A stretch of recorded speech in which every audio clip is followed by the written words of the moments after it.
नमस्कार दर्शकों, शारदीय नवरात्रि की ढेर सारी शुभकामनाएं। आज देवी माँ की पूजा का चौथा दिन है और चौथे दिन कौन से देवी माँ की पूजा करनी है, देवी माँ के कौन से रूप की पूजा करनी है, किस तरह से करनी है, इस बारे में बताने के लिए मैं ज्योतिषाचार्य अमित उपस्थित हूँ। तो आज चौथे दिन माँ के कुष्मांडा रूप की पूजा की जाती है। कुष्मांडा का अर्थ है को मतलब छोटा, बहुत छोटा, और कुष्मांडा मतलब अंडा। अंडा बहुत छोटा मतलब बहुत ही छोटा एग। किसी भी चीज़ का जन्म एग से होता है। मनुष्य का जन्म भी एग से और स्पर्म से हुआ है, जो बहुत छोटा होता है। एक आपकी देह जितनी बड़ी देह आप देख रहे हैं, उसका जन्म एक छोटे से एग एंड स्पर्म के फर्टिलाइजेशन से हुआ है। आश्चर्य होता है मगर सत्य यही है। लेकिन वहाँ पर ऊर्जा इतने से छोटे से एग में ऊर्जा कहाँ से प्राप्त होती है? वो देवी माँ से प्राप्त होती है। कहा जाता है कि ब्रह्मांड की रचना के लिए, ब्रह्मांड की उत्पत्ति के लिए माँ देवी कुष्मांडा का आवाहन किया गया था। देवी माँ बहुत ही पावरफुल हैं और इतनी पावरफुल हैं कि वो सूर्य लोक में वास करती हैं और इनके अंदर बहुत बहुत ही पावर है, बहुत ही क्षमता है। कहते हैं ऊर्जा देने वाली और उत्पत्ति करने वाली देवी माँ कुष्मांडा ही है। इतनी शक्ति जितनी देवी माँ कुष्मांडा में है, इतनी शक्ति किसी देवी देवता में नहीं है, ऐसा कहा गया है। इन्हीं देवी की आपको आराधना करनी है, पूजन करना है। तो जिन भी दंपत्ति को संतान नहीं हो रही है, किसी न किसी कारण से, कोई बायोलॉजिकल रीज़न है जिसकी वजह से संतान नहीं उत्पन्न हो पा रही, जैसे किसी का एग फॉर्मेशन नहीं हो पाता है किसी फीमेल का, या फर्टिलाइजेशन नहीं हो पाता है एग एंड स्पर्म का, वैसे कपल के लिए, वैसे दंपत्ति के लिए माँ कुष्मांडा के इस रूप का पूजन करना बहुत ही फायदेमंद रहेगा, क्योंकि उत्पत्ति में इनकी सहायता बहुत ही अच्छी होगी। क्योंकि देवी माँ जब मदद करेंगी उत्पत्ति में, तो कोई भी रुकावट नहीं आ सकती। वो खुद बहुत पावरफुल है, तो कोई भी रुकावट इतनी पावरफुल नहीं हो सकती जितनी देवी माँ है। इस रूप में देवी की कृपा से किसी को बुध से संबंधित, बुध ग्रह से संबंधित कोई कष्ट है, कोई तकलीफ है, तो वो भी समाप्त हो जाती है। क्योंकि मैंने क्या बताया, सूर्य लोक में वास करती है और सूर्य लोक के पास, सूर्य देवता के पास बुध देवता, बुध ग्रह पास में ही होते हैं, आसपास ही होते हैं और अक्सर अस्त हो जाते हैं। तो यदि बुध ग्रह परेशान कर रहे हैं तो देवी माँ उसको अस्त कर देती हैं और इस तरह से बुध ग्रह का दुष्प्रभाव नहीं आ पाता है और देवी उस दुष्प्रभाव को ग्रहण कर लेती हैं और आपको प्रभावित नहीं होने देती हैं उसके दुष्प्रभाव से। ये विशेष गुण है देवी माँ का। देवी माँ को बहुत प्रिय है मालपुआ, इसीलिए देवी माँ का पूजन करने के पहले मालपुआ जरूर बना लें, क्योंकि उसको बनाने में थोड़ा समय लगता है ना, बाजार में इतनी आसानी से मिलता नहीं। और देवी माँ को आज के दिन बलि देनी चाहिए। वो सफ़ेद कद्दू होता है ना, काशी फल जिसको कहते हैं, उसकी बलि जरूर देनी चाहिए। क्योंकि देवी माँ का रूप बहुत उग्र है, तो इनको भोग देकर ही शांत करना चाहिए, इसलिए जरूर देना चाहिए बलि। साथ में देवी माँ का रूप जो है वो 8 भुजा का रूप है। उस भुजा में क्या विशेष बात है? उनकी भुजा में, एक भुजा में आपका मंडल है, दूसरी भुजा में एक कलश है, अमृत कलश, एक में सुदर्शन चक्र है, एक में तलवार है, धनुष है, कमल है और साथ में एक में जपमाला भी है। तो इस तरह से देवी माँ का रूप बहुत ही लावण्यमय, बहुत ही आकर्षक और बहुत ही पावरफुल है।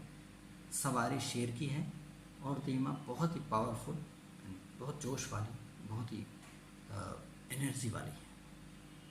तो इसलिए माँ के इस रूप के पूजन करने से किसी भी तरह की बाधा हो, परेशानी हो, कोई विपत्ति हो, कोई संकट हो, भयंकर से भयंकर कष्ट हो, खास तौर पे ऊर्जा से संबंधित, जैसे कोई व्यक्ति बहुत कमज़ोर है, उसके अंदर ताकत नहीं आ पा रही है, वो लड़ नहीं पा रहा है, समस्या से मुकाबला नहीं कर पा रहा है, लोगों ने उसको परेशान करके रखा है, या फिर रोग ने परेशान कर रखा है, उस व्यक्ति के अंदर ताकत नहीं है कि रोग से लड़ सके, ऐसी स्थिति में उस व्यक्ति को माँ की आराधना करनी चाहिए। जैसे छोटे छोटे वायरस होते हैं, बैक्टीरिया होते हैं, जर्म्स होते हैं, तो बहुत छोटे होते हैं, लेकिन आपको कितना परेशान करते हैं, आपने देखा है कोरोना के टाइम में कितना परेशानी हुई है।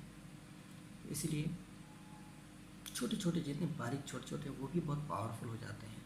ऐसी स्थिति में माँ की आराधना करना बहुत ज़रूरी है, इससे काफ़ी फायदा हो। तो इस तरह से देवी माँ की पूजन करना है और देवी माँ से लाभ लेना है, अपने जीवन को बेहतर करना है। लेकिन कैसे किया जाए इसके बारे में आगे बढ़ते हैं। मैंने जैसे बताया है कि माँ की पूजा करने के पहले सबसे पहले गणपति जी की पूजा करनी चाहिए। तो गणपति जी का पूजन करने के बाद माँ की पूजा करेंगे। तो किस तरह से करेंगे? पंचोपचार पूजा करेंगे। पंचोपचार पूजा में क्या? फल, फूल, मिठाई, वस्त्र, सुगंध। तो इस तरह से फल में क्या है? देवी माँ को आज के दिन जो फल चढ़ाना चाहिए वो ऐसा फल जो बहुत पावरफुल हो, जो बहुत अच्छा हो, ऐसा फल चढ़ाएं जिसमें एनर्जी बहुत हो, क्योंकि देवी माँ को एनर्जी काफ़ी है, एनर्जी के हिसाब से उनको फल चढ़ाएं। जैसे आप सेब चढ़ा सकते हैं, संतरा भी चढ़ा सकते हैं, खासतौर पर लाल हो तो बहुत अच्छा रहेगा। और फूल में क्या चढ़ाएं? फूल के मामले में देवी माँ को चमेली बहुत पसंद है, तो चमेली का फूल चढ़ाएं, देवी माँ प्रसन्न होंगी देवी माँ से। और नहीं तो आप गुलाब भी चढ़ा सकते हैं और खुशबूदार होना चाहिए। मिठाई के मामले में क्या चढ़ाएं? तो मैंने आपको बताया मालपुआ देवी माँ को बहुत प्रिय है, तो मालपुआ अवश्य चढ़ाएं। और उसके बाद सुगंध में क्या चढ़ाएं? सुगंध में देवी माँ को चमेली का इत्र चढ़ाएं, इससे देवी माँ बहुत प्रसन्न होंगी। चमेली का इत्र माँ को बहुत प्रिय है।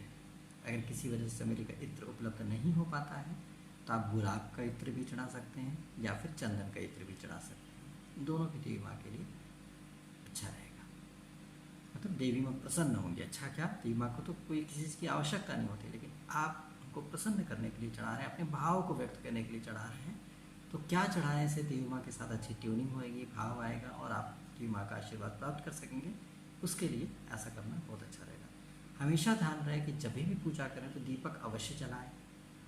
दीपक जलाने जलाने के बाद अग्निदेव को नमस्कार अवश्य किया कीजिए। दीपक खाली नहीं जलाना चाहिए, दीपक के अंदर कुछ जरूर डाल दें, जैसे लौंग डाल दें या कभी सिक्का डाल दें, लेकिन धुला हुआ सिक्का होना चाहिए। तो सिक्का सुलभ शौचालय का भी हो सकता है, किसी भिखारी के गंदे हाथ का भी हो सकता है।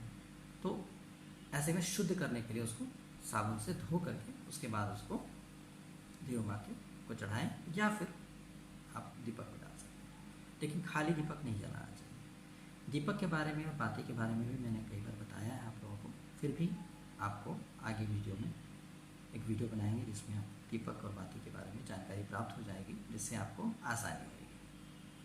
हाँ, देवी माँ को लेटा हुआ दीपक जलाया जाता है, इसलिए फ़िलहाल आप देवी माँ को लेटा हुआ दीपक जलाएंगे, मतलब पत्ती लंबी बाती होती है वो जलानी चाहिए। बीच में जो खड़ा हुआ दीपक होता है, बाती होती है, उसको नहीं, देवी माँ को नहीं जलाया जाता है, लेटे हुए जलाया जाता है। लेकिन ध्यान रहे दीपक की ज्योत जो होती है, जो मुख होता है, जिसको जो चोंच जैसा होता है, वो आपकी तरफ होना चाहिए, मतलब देवी माँ की तरफ नहीं, आपकी तरफ होना चाहिए। इस तरह से जलाया जाता है। अगर आप उनकी तरफ रख के जलाएंगे तो आपको रोग परेशानी हो सकती है, कष्ट हो सकता है, और ताप से टेम्परेचर रिलेटेड जैसे फीवर हो जाना और तरह तरह के इश्यूज़ हो जाएंगे हेल्थ से रिलेटेड, जो टेम्परेचर रिलेटेड होते हैं, पित्त से संबंधित कष्ट हो जाएगा। तो ऐसा शास्त्र में लिखा है, तो इसीलिए इस वजह से आप ऐसे जलाएंगे।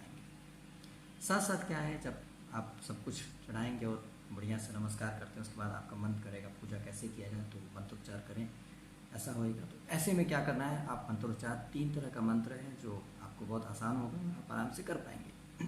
तो सबसे पहले क्या है, ओम माँ कुष्मांडाय नमः, ऐसे कर सकते हैं, या ओम माँ कुष्मांडा देव्याय नमः, ऐसे भी कर सकते हैं। इस तरह से करके ये सिंपल है, एक अपनी बात को एक्सप्रेस करने का, आदर मान देने का तरीका है। दूसरा, ओम ऐं ह्रीं क्लीं चामुंडाय विच्चे, ये मंत्र हर रोज़ आप बोल सकते हैं, कोई दिक्कत की बात नहीं है।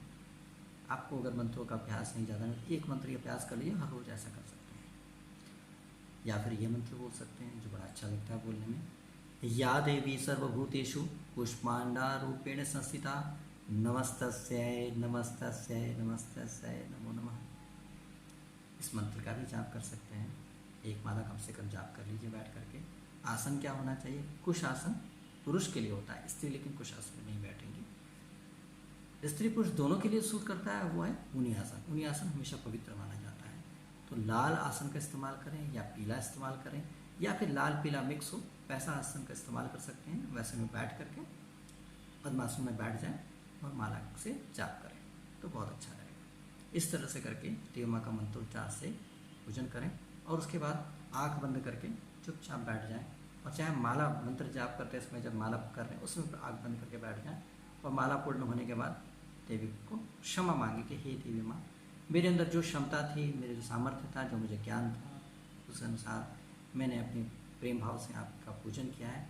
यदि मुझसे कोई गलती हुई हो, किसी भी तरह की गलती हो, तो कृपा करके मुझे क्षमा कर दीजिए और मेरा पूजन स्वीकार करिए और मुझे फल तत्क्षण प्रदान करें। तत्क्षण जरूर बोलिएगा, नहीं तो हो सकता है आपको फल मिले तो जरूर, मिलेगा तो जरूर, लेकिन क्या है वो आपको पता नहीं कब मिलेगा, 10 साल के बाद, 20 साल के बाद, 5 साल के बाद, तो वो गड़बड़ हो सकता है। गड़बड़ ही हो सकता है कि आपको आज फल चाहिए था और मिल रहा है 10 साल के बाद। तो इसीलिए हमेशा बोले मुझे फल तत्क्षण प्राप्त हो, ऐसे करके बोले तो उससे आपको फल तत्क्षण प्राप्त होएगा। मतलब पूजा करते ही आपको इमीडिएट रिजल्ट आने शुरू हो जाएंगे। तो इस तरह से देवी माँ का पूजन करिए और देवी माँ से लाभ लीजिए, अपने जीवन के संकट को दूर करिए, परेशानी को दूर करिए और बेहतर जीवन जी करके जीवन का सदुपयोग करते हुए आप सदगति को प्राप्त हो। क्योंकि जीवन में मृत्यु तो होना है, निश्चित है, मृत्यु होना ही है, आप इसको टाल नहीं सकते। कोई भी धरती पर ऐसा नहीं है जो हमेशा से जीवित है, जो वर प्राप्त हुआ है, जैसे हनुमान जी हैं, अश्वत्थामा है, इस टाइप के लोग हैं। कुछ लोग जीवित हैं, लेकिन आप तो आपकी मृत्यु होनी ही है,